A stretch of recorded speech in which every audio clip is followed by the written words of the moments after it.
So we should protect this journalist called Carole Cadwell. I hope I'm saying that right. Carole Cadwell. We need to protect this journalist seriously. Right, she worked for The Guardian and the Observer, and she had looked in to leave UK movement for leaving the EU.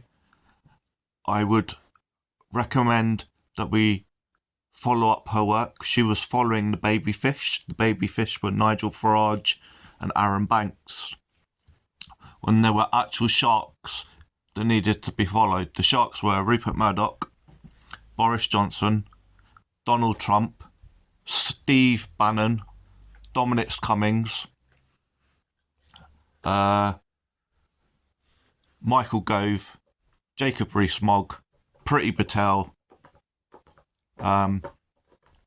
So the sharks, and the KGB son of the Evening Standard in London. So for decades, the West, stupidly, has fed two of the largest dictatorships in the world. If you can't figure out which ones, I'll tell you. Russia, China. Now, one we fed with an oil pipeline, and we know that oil pipelines and gases are tremendously linked with big corruption. This is why we have high energy bills, and there's no way the Conservatives are going to allow themselves to be the fish. So they saw that we fed China with technologies and clothing slave labour, and we've also helped India with slave labour on clothing. And basically, the Conservatives are corrupt in the UK and the USA. They're the oldest political parties going. They created first past the post. So although we don't live hundreds of years, the ideology stays in place. And there was going to be a new superpower always at some point in our lifetime.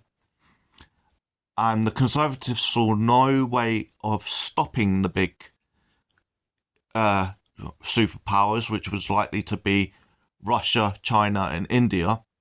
They also have an overgrowing population. So, Project Secret Join BRICS was commended. In the last 7 to 15 years, Project Secret Conservative talks to join BRICS has been in the making. This has been in the making. COVID-19, get this right, COVID-19 was real and is real. Do you know why it was real? Because it closed down the world. And that was when Ukraine was meant to be invaded. Ukraine was February, maybe March 2020. They needed Boris Johnson and Donald Trump, both in power at the same time, both to turn around and say, NATO mustn't get involved, the West must not get involved. They've already had Crimea. Let's let them just take Ukraine. The Ukrainian president would have been killed. They would have put in a puppet government of Putin.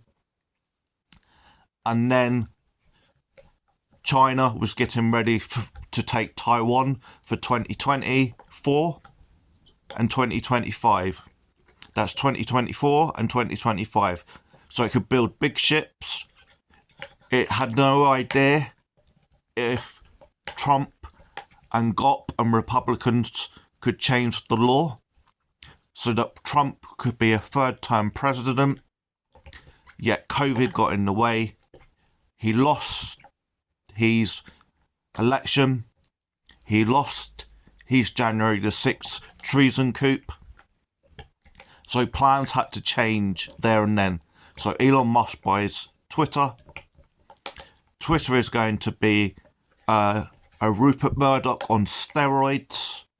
It is going to be a Fox News, fixed news basically, a trash talk TV. it is going to be a combination of a Daily Vile, which is the Daily Mail. Daily Mail supported Nazis. It's going to be Rupert Murdoch on steroids on Twitter, because they still hope that they can take full UK democracy and full USA democracy, and then they can hand over Taiwan to China. And then there doesn't need to be a war. The war was always in place for 2024 to 2025, because that gives China enough time to build all the super ships, rig UK elections and USA elections help. Now, get this. The idea was Trump would literally, with GOP, try and change the constitution under his cult and say that we should allow more than two-term presidents. They had no idea Trump would lose the 2020 election.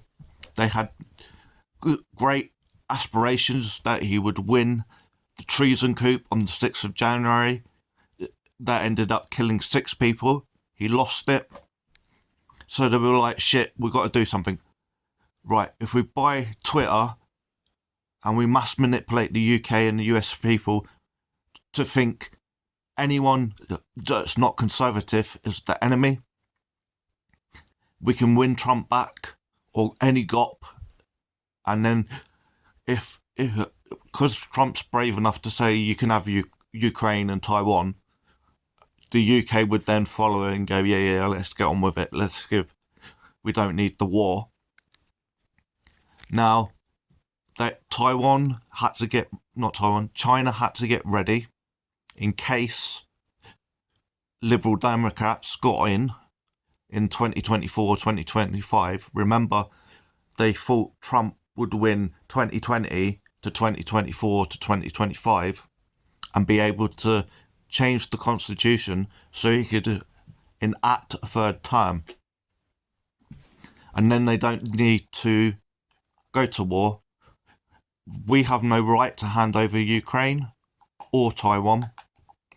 We've offered them both reassurances from NATO and the West, and there's a separate kind of NATO, involves Japan, Australia, New Zealand, Canada, UK, and USA, I believe. Carole Codwell was kind of half right. There was some dodgy conservatism going on with Trump and Boris and all of that, and JP Rees-Mogg and Rishi Sunak. Rishi Sunak it hasn't been brought into the party accidentally, and Jacob Rees-Mogg hasn't been brought into the Conservative Party by accident. Rishi Sunak has a wife and a father-in-law that knows Uncle Putin for 30 years. They're invested heavily in India and Russia. They know that they could bring a lot of funds funding the party, which they have done. And they knew that David Cameron would call an EU election because he's petrified of Boris Johnson. And a 2% swing is not enough to take the whole of the UK out of a biggest trading bloc and biggest neighbours next door is the EU.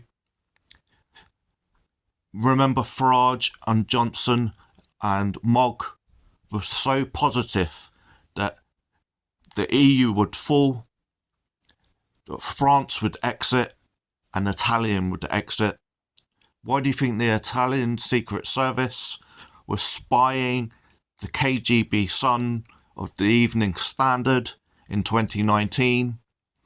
And then they accidentally find a Home Secretary, Boris Johnson, that has fled his security. They tell us this in 2023.